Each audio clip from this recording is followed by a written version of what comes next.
rangehot.com. I'm out here this afternoon with the, well, I probably don't have to tell you what this is, but for those that don't know, this is the brand new 2015 Magnum Research Desert Eagle. The difference this year is it's an all stainless model. It also has this under the barrel machined in Picatinny rail. Most importantly, it's internally compensated. This particular one is chambered in 50 Action Express. I mean, if you're going to review a Desert Eagle, why not review it in 50? I mean, come on. So, thankfully, this internal compensator does make a pretty good difference on recoil. It ain't like going down there and shooting your Glock 17, but it's not as bad as you might imagine. I've shot some, 454 Casull and the Freedom Arms revolver. That's pretty punishing. This, not near as bad. I would equate this to 44 Magnum-ish recoil, but it's still very manageable, especially considering the 50 Action Express makes more energy at 100 yards than the standard 44 Magnum makes at the muzzle. And the 44 Magnum, as you know, is no slouch as far as handgun cartridges goes. So we've already had this out. We've put a couple rounds through it, not a whole lot. And we're out here today. We're going to shoot it at 25 yards. First up is the Hornady 300 grain jacket of hollow point.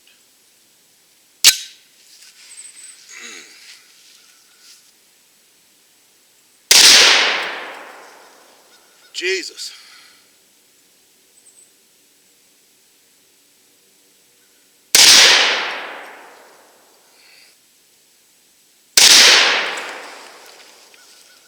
Next is 3 rounds of the Magnum Research's own 350 grain jacket of soft point.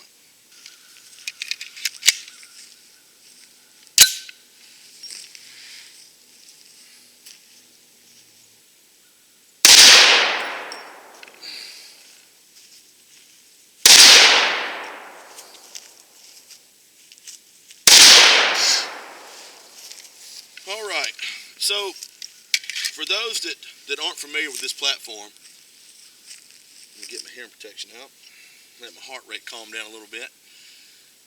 This handgun is different than most any handgun commercially available today, as it is not a delayed blowback or lock breech design.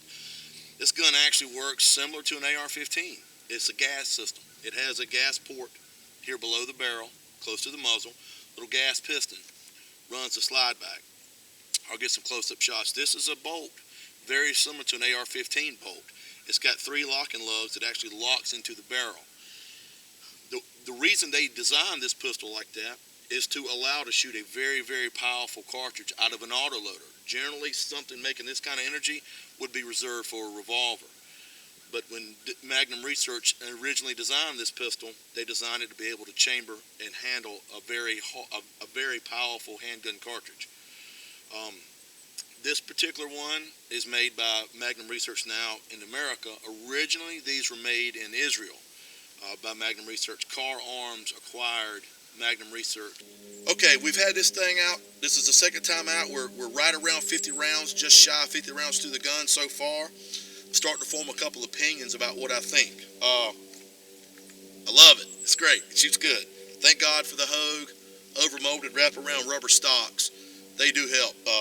I'm thoroughly glad it's heavy. I'm really digging the internal compensator. It does help. It does help. What I don't like about it? Not much. One thing I'm really not digging is the front sight here. It works, but it's black. So when I put this front sight in this rear notch, sight alignment, sight picture, I kind of lose it a little bit. So if there was anything that I would change about this pistol, would be some coloration here on this front sight. With that said, some people like it, some people don't. It's not like you can't get out your girlfriend or your mama's fingernail polish and put a little bit of color right there. That's what I'll be doing. I think that would help me acquire sight picture and sight alignment a lot better. But still, overall, the guns run great. We've shot mostly jacket of hollow point through it. We have shot some of the Magnum Research 350 grain round nose soft point. Everything, it's cycled great, it's functioned great. It's reasonably accurate. Now we're not that, it's hold 'em like that. We did shoot it at 25 yards for some groups. I'm going to continue to shoot up the ammunition I brought with me today to check reliability. But so far, so good. This is 7 more rounds of the same Hornady 300 grain, jacket hollow point.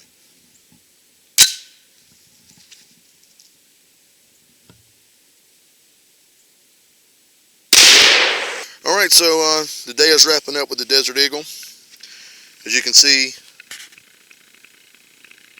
it's plenty lubed up. It's plenty dirty. It hasn't really given any trouble today.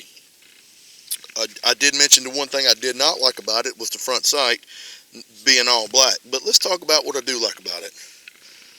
Well, it's big and it's impressive. It's got an excellent trigger. Trigger's breaking right around 4, maybe 4.5 pounds. All this will be in the written review. This is just kind of an overview of what my thoughts are. So it's got a great trigger.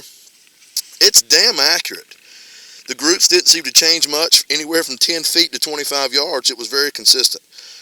Recoil is manageable for such a powerful handgun. One of my favorite things about it is the damn brass is easy to find.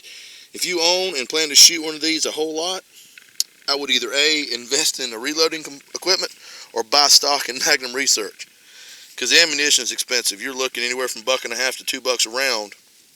So, you know, when you start spending that kind of money on ammunition, it's nice to be able to find your brass when you go to reload. The gun's held up well. I like the gun. I like the trigger.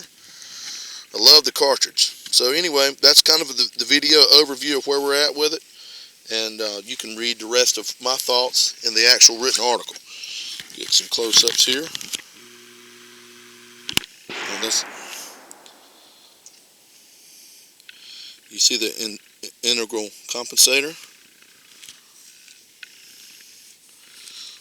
Picatinny rail runs the length of the bottom, as well as a Weaver style rail that runs along the top. And these are integrated, machined into the receiver. There you can see the bolt face. Safety works great. Like I said earlier, one thing I really love about this gun is you can put the safety on even with the hammer down. So you can put the safety on, load the gun, and it's still on safe. Love that. Great idea. Beautiful wraparound Hogue overmolded stocks. A very generous magazine release and slide stop. This is one of my favorite parts. Made in USA.